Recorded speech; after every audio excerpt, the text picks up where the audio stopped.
kesempatan ingin mengingatkan bahwa secara hukum pemerintah kita masih pemerintah Republik Indonesia. Secara politik ya memang mereka masih dipilih secara demokratis oleh warga negara Indonesia.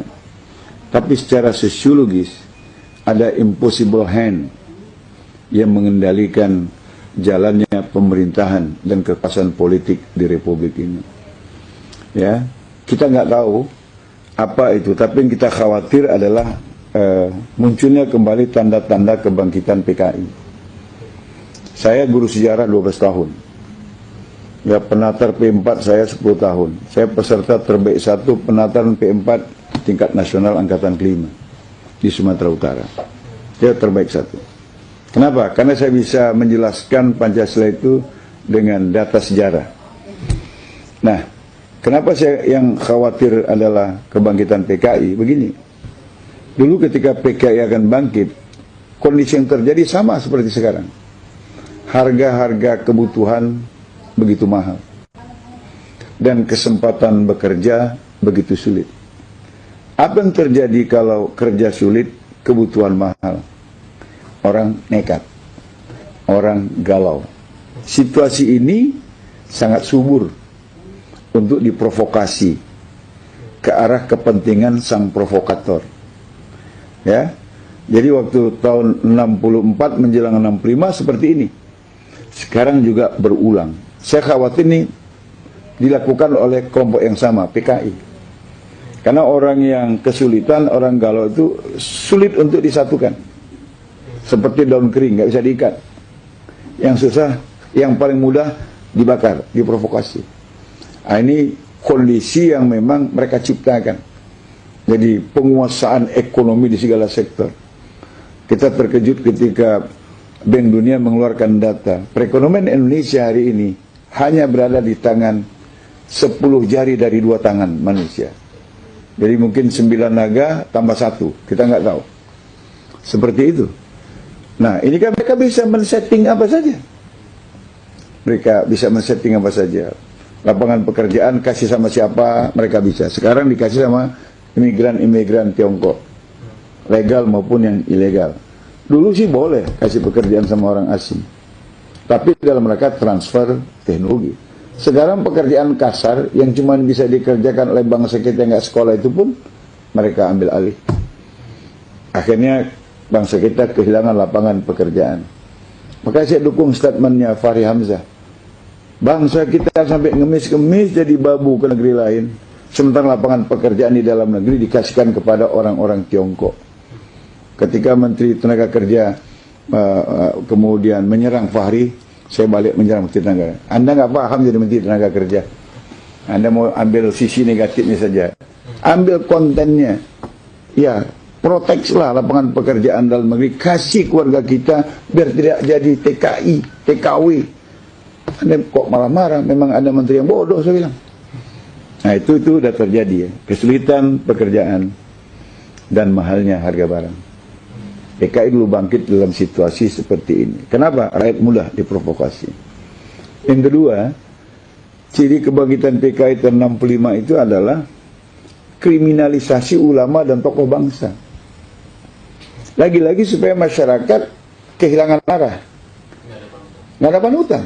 Jadi kalau ulama di stigma jelek, ulama di stigma negatif, tokoh-tokoh bangsa yang banyak berjasa dikatakan makar, di stigma negatif, kan mereka kehilangan arah. Karena tidak punya lagi panutan. Ini juga situasi yang diinginkan PKI. Kemudian pada masa lalu juga ada pendataan ulama. Terutama di Pulau Jawa. Dan setelah didata, rata-rata ulama itu matinya tersembelih. Ya? Dan sekarang mungkin penyembelihan secara fisik, orang berpikirlah untuk melakukannya. Tapi penyembelihan secara ideologi, penyembelihan secara spirit, sehingga para ulama tidak lagi bersuara lantang untuk menyatakan kebenaran dan keadilan, itu pasti sudah terjadi. Karena ulama-ulama yang punya suara lantang ini sekarang itu dikriminalisasi. Jadi didata. Ada orang bilang kan nggak salah ulama didata, Romo.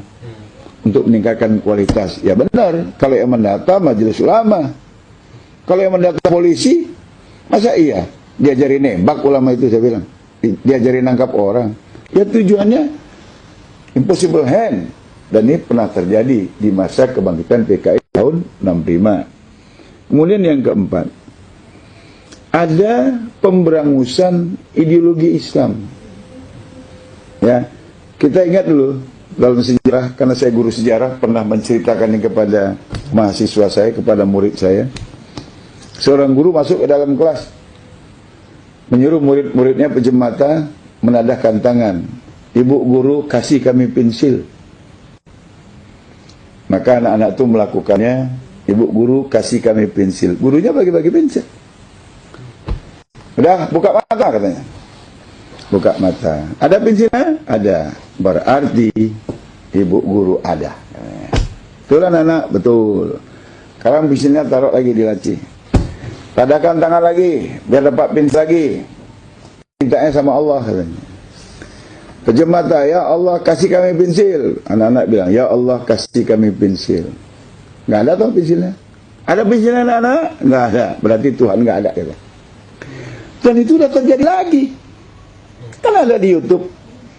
Seorang pemuda mengatakan, asyhadu la ilaha illallah sallallahu Muhammad Rasulullah, itu artinya aku bersaksi tiada Tuhan selain Allah, aku bersaksi Muhammad adalah Rasul utusan Allah. Saya tanya, bersaksi di pengadilan syaratnya apa? Mengalami, mendengar, atau melihat. Nah, sekarang saya tanya, kalian ngalami nggak bersama dengan Tuhan dan Rasul? Mendengar nggak dia berfirman?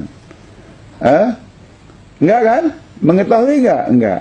Ngapain kau bersyahadat? Itu sudah ada di YouTube. Dan itu pasti orang komunis. Dan lebih dahsyat, tokoh nasional, mantan presiden lagi. Dalam hari ulang tahun partai yang dipimpinnya. Kemudian dengan lantang mengatakan bahwa jangan menganut ideologi tertutup. Apalagi sampai percaya pada akhirat. Akhirat itu ramalan masa depan.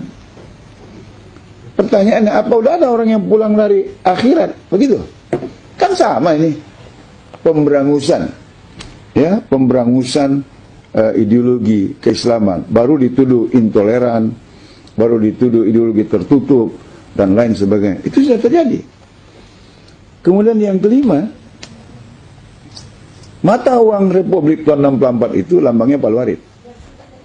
Dan Palu Arit berkibar di mana-mana. Sekarang itu juga sudah terjadi. Bendera Palu Arit di mana-mana, baju Palu Arit sudah dipakai orang. Aku bangga jadi anak PKI sudah ditulis orang. Dan uang baru, pecahan 5.000, 10.000, 20.000, 50.000, 100.000, bacaan BI dengan cat yang terputus-putus. Kalau kita rekonstruksi, ya memang Palu Arit lagi. Lengkap ya, lengkap itu sudah apa ciri-ciri kebangkitan PKI. Makanya saya khawatir ada impossible hand. Ya oke, memang pemerintah kita secara hukum masih pemerintah Republik Indonesia. Secara politik dipilih secara demokratis oleh rakyat Indonesia. Tapi kenapa kebijakannya seperti ini?